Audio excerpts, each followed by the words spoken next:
Həqiqətən çox maraqlıdır. Mən sualımı icazə versiniz tamamlayım ki, baxın, siz psixoloq ana kimi orada deyim ki, donma yerinə keçdiniz. Amma bir çox analar belə eləmir.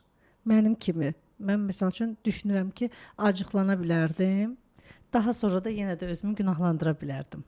Axı uşaqlara normal vəziyyəti başa salmaq üçün ananın da halı düzgün olmalıdır axı.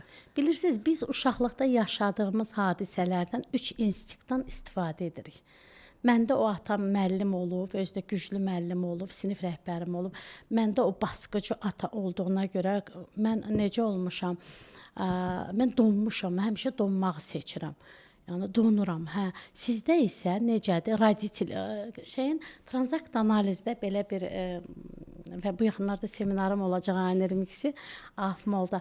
Tranzakt analizdə Yanvar ayının 22-si və dekabrın. Dekabrın 22-si. Hə, tranzakt analizdə Erik Beren görüb ki, psixoanalizi Freud yaradıb, amma burada biraz çətinlik, mürəkkəblik var. İnsanların sosiallaşması, kontaktda olması, bir-birini tanıyıb anlaması üçün 50-ci ildə tranzakt analizi yaratdı. Burada isə içimizdə 3 hal var egonun. Valideyn daim qınayır, günahlandırır, hirslənir. Bax, sən səhv eləyirsən, belə elə. Uşaq daim küsür, ağlayır, gözləyir, müəyyən bayaq dediyimiz elə uşağın xüsusiyyətləri, yəni özünə icazə vermir ki, komfort zonadan çıxıb başqa zonaya keçsin. Bir də var yetkin. Orada da belə gözəldir ki, rебенок, родитель, bir də взрослый. Взрослый yetkindir. Orada siz valideynə tez-tez düşürsünüz. Bəzən özünüzü gün ərzində müşahidə edin. İndi mən Nəzakət xanımla, uşağımla, evdə, yoldaşımla hansı rollarıma düşürəm içimdə? Onların ən önəmli və həssas olanı uşaq pozisiyamızdır.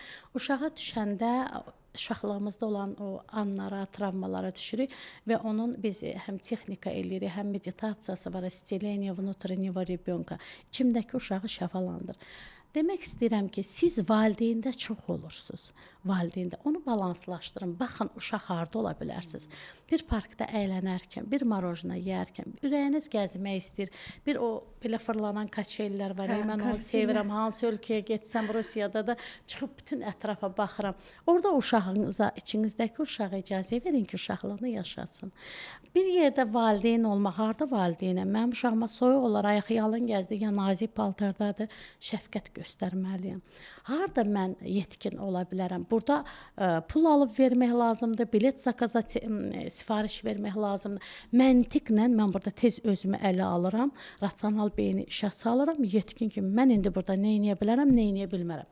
Əyləncəli yerlərə uşağı valideyn olanda şəfqət, mərhəmət, sevgi, yetkin olanda qəşəng belə karyera, iş, müəyyən qərarlar. Yetkin insan qərar verə bilir. Çox qəşəng. Yəni demək istəyirsiniz ki, düşdüyümüz hər vəziyyətə uyğunlaşaq tam olaraq. Bir gün içində çox rollarımızı dəyişə bilərik. Bir neçə dəfə yetkin valideyn uşaq ola bilərik.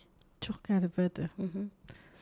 Qarşınızda danışan insana da fikir verin ki, burada məncə bu müsabiqədə hamı yetkin olmağa çalışır.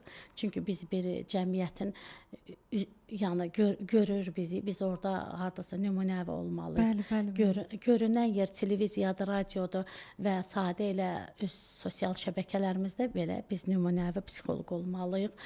Mən elmin psixoloqu olduğu üçün buna çox önəm verirəm. Düzdür, şuuraltı terapiyaların hamısını bitirmişəm və sevirəm. Tetanı mən 2020-ci ildə 7 səviyyəsini keçmişəm. Maşallah. Amma elmin psixoloqu olaraq mən elmə daha çox üstünlük verirəm. Demək istəyirəm ki, biz harda nəyi danışmağa, harda necə olmağa, harda nəyi deməyi yetkin olaraq buna nəzarət eləməliyik. Bir rəfiqə ilə, bir dostu ilə mahnı da oxuya bilərsən, nəsə bir əylənib qışqırada bilərsən. Bu içimdəki yığılmış o emosiyaları, blokları açmaq deməkdir.